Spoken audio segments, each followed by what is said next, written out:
Hello friends, welcome back. आपने यदि पहले की वीडियो ना देखी हो तो आप ज़रूर देख लें। एनसीईआरटी की यदि आपके स्कूल में बुक फॉलो होती है तो आप हिंदी मीडियम से पढ़ रहे हैं तो आप इसे ज़रूर देखें हमारी इस वीडियो को। और इसमें हमने चैप्टर का 80 से 90% जो पार्ट है उसको कंप्लीट किया है। Most important question, previous year question, केवल 10 ही क्वेश्चन हैं। आप इन्हें ज़रूर कर लें ताकि आप एग्ज़ाम में ज़्यादा से ज़्यादा मार्क्स गेन कर सकें। तो अब आज हम पढ़ने वाले हैं most important question chapter 13 history class 12th के। इस चैप्टर में महात्मा गांधी और राष्ट्रीय आंदोलन और इसके अलावा सविनय अवज्ञा आंदोलन और उसके आगे का बताया गया है। प्लीज़ इस वीडियो को शेयर कीजिए और पूरा जरूर देखना। तो चलिए अब हम शुरू करते हैं। 2 मार्क्स के क्वेश्चन से, जैसा कि हम पहले भी करते आ रहे हैं, 2 मार्क्स के क्वेश्चन से हम स्टार्ट करेंगे। 2 प्रमुख नेताओं के नाम लिखिए जो विभिन्न देशों के राष्ट्र निर्माण में प्रमुख भूमिका निभाई। तो वो हैं अमेरिका के जॉर्ज वॉशिंगटन। आप यदि अमेरिका की राजधानी भी जानते होंगे तो वो अमेरिका की जो राजधानी है वो है डीसी वॉशिंगटन। डीसी, इसी के आगे डीसी लगा देते। चलो, ये हो गए वॉशिंगटन। हालांकि टाइप तो मैं नहीं किया हूँ, उसमें क्या बस। भारत में महात्मा गांधी। अमेरिका के जॉर्ज वॉशिंगटन। इसको काफ़ी आसान है, आप डीसी वॉशिंगटन याद है तो आप जॉर्ज लगा देंगे उसके आगे, वॉशिंगटन भी लिखेंगे तब भी आपको मार्क्स मिल जाएगा।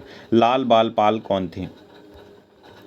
तो ये आरंभिक उग्र राष्ट्रवादी नेता थे जिन्होंने अखिल भारतीय स्तर पर राष्ट्रवादी आंदोलन चलाया। लाल था लाला लाजपत राय, बाल था बाल गंगाधर तिलक, पाल था विपिन चंद्र पाल। तो आई होप आपको इसी वीडियो में याद कर हो गया होगा। वैसे भी आपने 8th क्लास में यही पढ़ा है। लाल यानी लाल बहादुर, लाल लाजपत राय, इसके अलावा दूसरा है बाल बाल गंगाधर तिलक, उसके बाद है विपिन चंद्र पाल, पाल से विपिन चंद्र पाल। नेक्स्ट देखते हैं, गांधी जी द्वारा किसानों भारत में किसानों और मजदूरों के लिए चलाए गए 2 आंदोलन बताना है। तो वो है पहला चंपारण 1917 नील किसानों के लिए, दूसरा है अहमदाबाद मिल मजदूर आंदोलन 1918। इस वीडियो में मुझे आपको एक बहुत इंपॉर्टेंट बात बतानी ताकि आप काफ़ी आसानी से याद कर सकें। आपको चार की स्पेलिंग तो आती होगी, CHAR।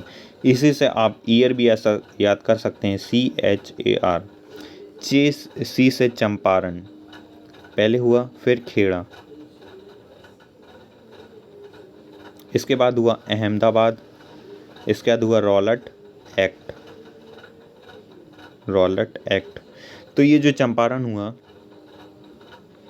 वो 1916 में हुआ, 1917 में हुआ खेड़ा, और उसके बाद 1918 में अहमदाबाद।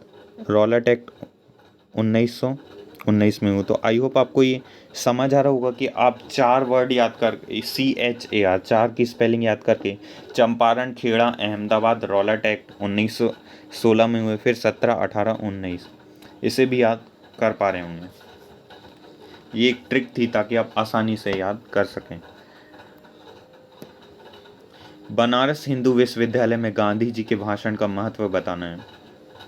तो गांधी जी ने मजदूर गरीबों की ओर ध्यान न देने के कारण भारतीय विशिष्ट वर्ग को आड़े हाथों लिया। धनी और गरीबों के बीच विषमता पर उन्होंने चिंता प्रकट की। उनके अनुसार देश की मुक्ति केवल किसानों के माध्यम से नहीं हो सकती। अब नेक्स्ट देखते हैं, रॉलट एक्ट क्या है। ये मोस्ट इम्पॉर्टेंट है, ये आ चुका है, प्लीज़ इसको याद कर लीजिए। स्वतंत्रता संग्राम को कमजोर करने के लिए रॉलट द्वारा यह कानून जारी किया गया था। रॉलट एक व्यक्ति का नाम था। किसी भी व्यक्ति को बिना जांच किए कारावास में डाला जा सकता था। देखिए, यदि किसी भी अंग्रेज को ऐसा लगता था कि एक भारतीय, समझ लीजिए इंडियन, और ये कोई अंग्रेज है, अंग्रेज को वाइट कलर से दिखाएंगे तो वो दिखेगा ही नहीं, ये अंग्रेज है। यदि ये भारतीय,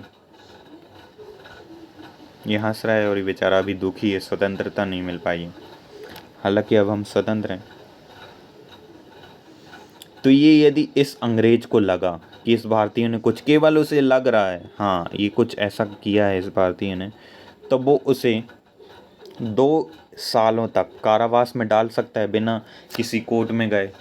बिना कुछ करे, केवल उसे लगे, और करा भी तब भी वो डाल सकता है 2 साल के लिए। तो यही था रॉलेट एक्ट। चरखा को राष्ट्रीय प्रतीक के रूप में क्यों माना जाता है? चरखा स्वावलंबिता और आत्मसम्मान का प्रतीक है। हजारों बेरोजगार गरीब को पूरक आमदनी प्रदान करने का साधन है। अब हम नेक्स्ट देखते हैं क्वेश्चन 7। भारत के राष्ट्रीय आंदोलन में कांग्रेस की राष्ट्रीय अधिवेशन का क्या महत्व है? तो कांग्रेस ने स्वराज के स्थान पर पूर्ण स्वराज्य का लक्ष्य रखा। ये कहाँ पे हुई थी कांग्रेस? लाहौर में हुआ था ये जो अधिवेशन था, और 1929 में हुआ था। 1929 में लाहौर अधिवेशन। 26 जनवरी 1930 को इन लोगों ने फिर स्वतंत्रता दिवस बनाया था, और ये तब से बनाया गया था। इसलिए हमारा संविधान, आपने पॉलिटिकल साइंस में क्लास 11th में पढ़ा होगा कि इसलिए हमारा संविधान 26 जनवरी को लागू किया गया। अब हम नेक्स्ट पढ़ते हैं। 1931 में गांधी इरविन समझौते का क्या है? सविनय अवज्ञा आंदोलन को स्थगित कर दिया। इरविन ने सभी हिंसक कैदियों को रिहा की मान ली थी। भारतीयों को नमक बनाने की छूट। गांधी जी दूसरे गोलमेज सम्मेलन में हिस्सा लेने के लिए राजी हो गए थे। उन्होंने पहले गोलमेज सम्मेलन में हिस्सा नहीं लिया था। अब द्वितीय विश्व युद्ध के प्रति भारतीय राष्ट्रीय कांग्रेस की दृष्टिकोण क्या थी? तो गांधी जी और नेहरू दोनों ही हिटलर और नात्सियों के कट्टर आलोचक थे। उन्होंने फैसला लिया कि अंग्रेज युद्ध को समाप्त होने के बाद भारत को स्वतंत्रता देने के लिए राजी हो तो कांग्रेस उन्हें युद्ध प्रयासों में सहायता दे सकती है। यानी कि उनके कहने का ये मतलब था कि हम तुम्हारे दूसरे विश्व युद्ध में अंग्रेजों तुम्हारा साथ देने के लिए तैयार हैं। गांधी जी ने कहा कि हाँ अंग्रेजों, हम तुम्हारा साथ देने के लिए तैयार हैं, लेकिन तुम हमें दूसरे विश्व युद्ध खत्म होने के टाइम, जैसे ही वो ख़त्म होगा फिर हमें स्वतंत्र कर दोगे, तब हम तुम्हारा साथ देंगे। उनकी ये सोच थी। और गांधी जी और नेहरू दोनों ही हिटलर और नात्सियों के घोर आलोचक, कट्टर आलोचक थे। उनका बहुत ज़्यादा वो विरोध करते थे। तो अंग्रेज़ों ने भी कहा ठीक है हम दे देंगे, और वो तो झूठा लेते, उन पर क्या विश्वास करना, और नहीं दी स्वतंत्रता, फिर हमें खुद युद्ध करना पड़ा। अब हम देखते हैं 5 मार्क्स के क्वेश्चन। किन कारणों से गांधी जी ने असहयोग आंदोलन को चलाया और यह आंदोलन क्यों स्थगित किया गया? अब देखिए गांधी जी ने क्यों यह आंदोलन चलाया। ये जो आंदोलन था असहयोग आंदोलन, यानी सरकार को, तो ये जो आंदोलन चलाया था वो उन्होंने चलाया था रॉलेट एक्ट का विरोध करने के लिए। इसके अलावा जलियांवाला बाग हत्याकांड जो हुआ था उसमें कई लाखों लोग मारे गए थे, हजारों की संख्या में, सैकड़ों बताए गए। बुक में तो केवल सैकड़ों लिखा हुआ है, यानी 100, लगभग 100 से, लेकिन वास्तव में तो हजारों लोग मारे गए थे उसके। और खिलाफ आंदोलन का समर्थन करने के लिए। उसके बाद स्वराज प्राप्ति के लिए। उसके बाद चौरा चौरे में हुई हिंसक, जिसमें पुलिस वाले भी मारे गए थे। आपने 8th 9th में नहीं 10th में पढ़ा होगा, ये 10th में तो पढ़ा होगा, बोर्ड एग्जाम में इस साल नहीं आया था। चौरी चौरा में हुई हिंसा को देखते हुए गांधी जी ने असहयोग आंदोलन को स्थगित कर दिया। कारण अहिंसा की पुजारी थे, जो अहिंसा करना चाहते। दांडी मार्च के महत्व को समझाइए। जो दांडी मार्च किया था नमक कानून के विरोध, उसका क्या महत्व था, ये हमें यहाँ पे एक्सप्लेन करना है। तो ब्रिटिश भारत यानी औपनिवेशिक काल में जो भारत था उसे कहते हैं ब्रिटिश भारत। ऐसा नहीं बोलना चाहिए हालांकि, लेकिन CBSE ने लिखा है तो हम भी पढ़ देते हैं। ब्रिटिश भारत के सर्वाधिक घृणित कानूनों में से एक, जिनके नमक के उत्पादन और विक्रय पर राज्य को एकाधिकार दिया गया था, उल्लंघन किया गया था। पहली बार राष्ट्रीय आंदोलन में स्त्रियों ने बढ़ चढ़कर भाग लिया था। देश के विशाल में मुझसे टाइपिंग मिस्टेक हुई है, यहाँ पे आप इस तरह से लिख सकते हैं विशाल, टाइप करने में थोड़ी सी मिस्टेक हो गई, हालांकि वो स्पेलिंग दोनों की एक है, उसी की गलती है गूगल। देश के विशाल भाग में सरकारी कानूनों का उल्लंघन किया गया। अंग्रेजों को एहसास हुआ कि अब उनका राज बहुत दिनों तक नहीं टिक सकता। इसके अलावा मैंने पृथक निर्वाचन की समस्या क्या थी ये भी बताया, उसके मुद्दे और क्या मतभेद थे उसको भी यहाँ पे मैंने एक्सप्लेन किया हूँ। बुक में काफ़ी बड़े पैराग्राफ में दिया गया है, लेकिन मैंने उनको शॉर्ट करके ये 4 बना दिया है। आप इसे तोड़कर और बड़ा कर सकते हैं। तो आई होप आपको ये समझ आया होगा। ये 10th हमारा 10 मार्क्स का क्वेश्चन है, जो अभी 8 मार्क्स में आएगा। प्रीवियस ईयर में ये 10 मार्क्स का आता था। ये हमें काफ़ी मेहनत लगी, पिछले 10 साल के हमने क्वेश्चन पेपर लिए, उसमें से फिर छांटा कि इस चैप्टर से कौन कौन से थे। गांधी जी ने किस प्रकार राष्ट्रीय आंदोलन को जन आंदोलन में बदल दिया था? तो सरल सात्विक जीवन शैली थी उनकी। लोगों की भाषा हिंदी का प्रयोग किया उन्होंने।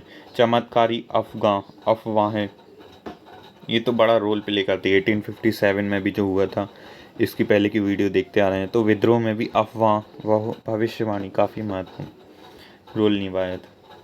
इसके अलावा स्वदेशी और बहिष्कार किया। चरखा और खादी को लोकप्रिय बनाए। स्त्रियों और दलितों और गरीबों का उद्धार किया। हिंदू मुस्लिमों की एकता की बात की उन्होंने हमेशा। छुआछूत का उन्मूलन किया। उसके बाद समाज के प्रत्येक वर्ग को बराबरी के नज़रिए से देखा और सभी को राष्ट्रीय आंदोलन में शामिल करना। तो ये था, मैंने केवल सबसे जो कम एकदम बिल्कुल शॉर्ट में मैं जितना कर सकता था, सबसे शॉर्ट में मैंने इसे कर दिया हूँ, ताकि आप काफ़ी आसानी से याद कर सकें। और आपको ये एक्सप्लेन तो करना ही होगा, 10 मार्क्स का है। आप इतना लिख के आएंगे तो आपको 8 ही 7 मार्क्स मिलेगा 10 में से। इसलिए आप इसको, जो भी मैंने आपको अभी समझाया हूँ, तो उसे आप ज़रूर लिखें।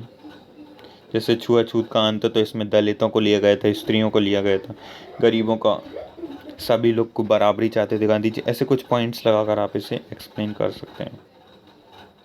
ऐसे स्रोतों की व्याख्या कीजिए जिसने महात्मा गांधी के राजनीतिक जीवन और भारतीय राष्ट्रीय आंदोलन इतिहास की पुनर्सूत्रबद्ध कर सकते थे। भाई बे मेरे को दे। तो उनको मैंने आगे एक्सप्लेन किया हूँ, आप उन्हें कर सकते हैं याद।